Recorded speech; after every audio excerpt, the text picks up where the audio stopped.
Okay, welcome back. This is part two of our lecture on ground, where basically the ground foundation lecture, which is about where to start, how you decide what's a good place for you, for your body work to begin from. And when we last left off, we were talking about the super flat school, and I just talked about Nara a little bit, and that led to Lycia Scavenge. Um, I searched the internet to find the two most PG works of art to represent Lycia Scavenge. Just be aware that if you want to look at her body work in more detail, that you probably need to turn your filters off. But Lycia Scavenge's work is also, in a way, coming from a much more personal idea of coming from where she comes from. She, in her graduate thesis work, when she was getting her MFA at Yale, she famously wrote that like a really kind of seminal experience for her was as a young lady finding her father's Playboy magazines, and that developing her sense of aesthetics and of sexuality and attractiveness, and that her artwork is very much based on that. It's also very much about the colors of the 70s, and I think she's an amazing painter. She has just a beautiful, amazing sense of color, and so she's definitely worth looking into. But as long as you're not afraid of somewhat explicit content. So another example coming from pop music, but also art, would be an artist like this. This is John Mellencamp, who many of you may not know is also a painter. But I thought his career, especially his singing career in some ways, is a good representation of this theme, because he was originally forced to be someone other than who he wanted to be, forced to be sort of the record label's version of Rick Springfield. But as he became more successful, he really very much made his career about being from where he grew up, which happened to be Bloomington, Indiana, which is where I went to graduate school. When I went to graduate school, you could go down to the local mall and you might see John Mellencamp at the what was it? The A&W, at the A&W, and he'd be having hot dogs and drinking root beer. So we don't have to listen to the full song, but here's the beginning of Pink Houses.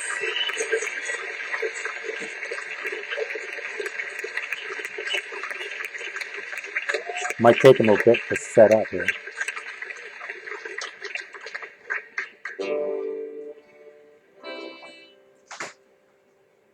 Remember when MTV used to have music? Remember when old people used to say that about MTV?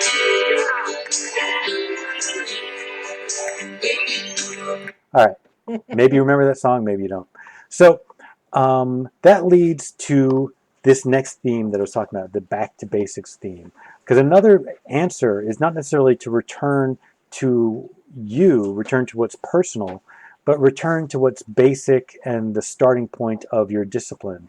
And I think the career of the White Stripes, especially the very first two albums, and especially Distill, really kind of represent this idea, right? For those of you who may not remember from your 20th century art history course, Distill was an art movement in the early 20th century. Mondrian was one of the artists who was a member of that group. I believe it's Dutch for the style. And it is, like a lot of people might remember that the art movement, a lot of the artwork is very flat, very two-dimensional. It's very much about simplifying art down to its basic forms of, very much kind of related to what was going on at the Bauhaus. And also, a lot of the artwork coming out of the Distill movement was focused on just white, black, and red. And therefore, that was the colors that the White Stripes pretty much almost entirely used. Here's a clip from that period.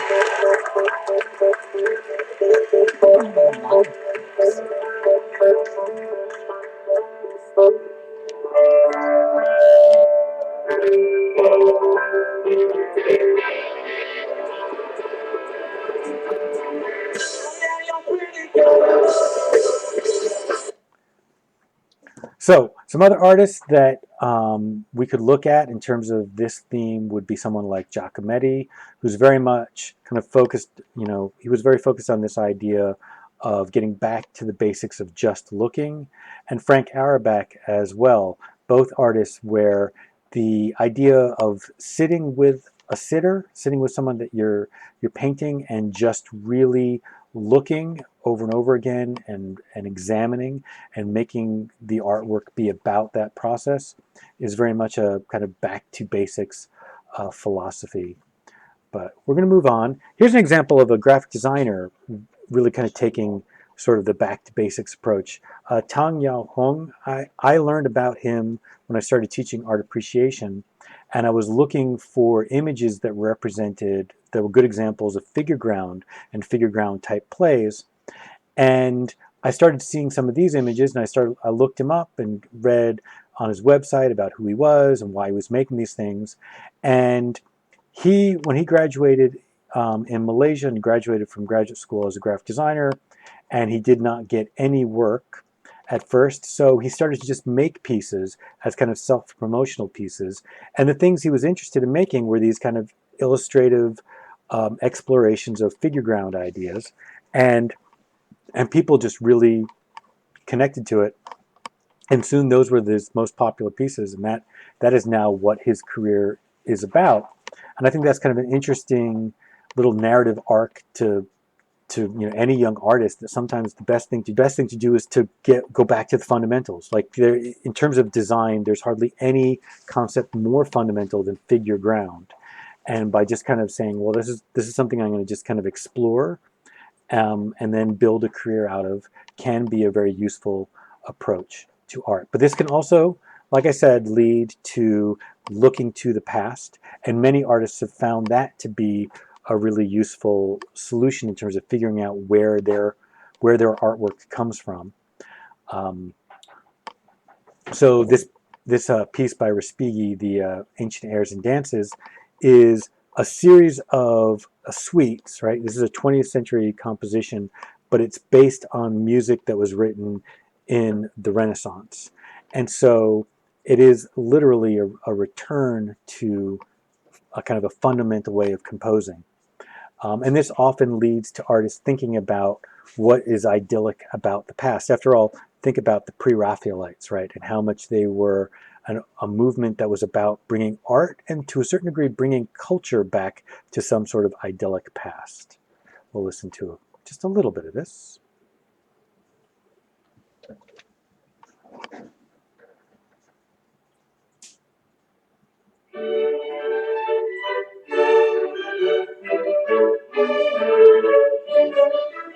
It's very nice.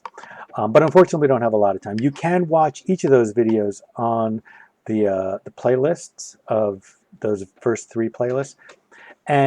But furthermore, let's talking about living in the past.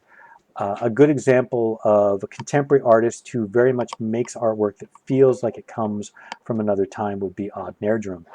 And he makes these artworks. He's very much an artist who has been looking at 17th century painting, especially people like Rembrandt, and his artwork has been about that aesthetic, but it still feels very contemporary because of the context of when and where he's doing it. Some of these more recent paintings are a little bit more kind of surreal and therefore feel less like they're something coming out totally out from another time, but more just kind of like referencing that other time. And lastly, I just wanted to talk about one more graphic designer. Jonathan Barnbrook is also kind of a graphic designer who uses a very kind of retro feel as a way of getting to a point. I have like 30 seconds to get to, but thankfully we're on the very last slide. So if you want to look up his artwork, he does a lot of really good pieces, and especially in the mid-2000s when he was making a lot of graphic design pieces kind of against the Iraq War. He was very much using this kind of 80s aesthetic kind of against the British government and against the Iraq War. All right, thank you very much.